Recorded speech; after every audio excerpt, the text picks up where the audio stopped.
Dapur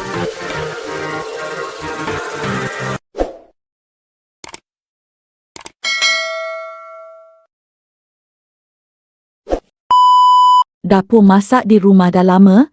Selepas 5 tahun baru Datin Syahidah tukar ke dapur masak yang baru. Alhamdulillah, kali ni 3 dapur masak terus Datin Syahidah beli. Maklumlah orang di rumah ramai, menu banyak cepat sikit masaknya. Ni nak upgrade pada selepas 5 tahun. Tak dapat 3 dapur kan? Mana boleh apa ni?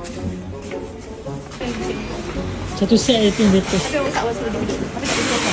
Dia tanya api dia merah. Dia tak muat ke? Tak, I suruh datang biar datang ambil. Nanti barang semua I letak api ustaz datang ambil. Ni nak upgrade pada selepas 5 tahun. Tak dapat 3 dapur kan? Jadi kalau nak masak-masak rebus-rebus boleh sini. So, dadah. Plastik ni kena tu. Tak ada. Dia letak air batu. Kalau pecah-pecah air batu kan. Oh, orang cedok. Cedok ambil kat sini. Yang kalau macam ni kan boleh lap-lap je. Kalau yang kain kan kena bawah.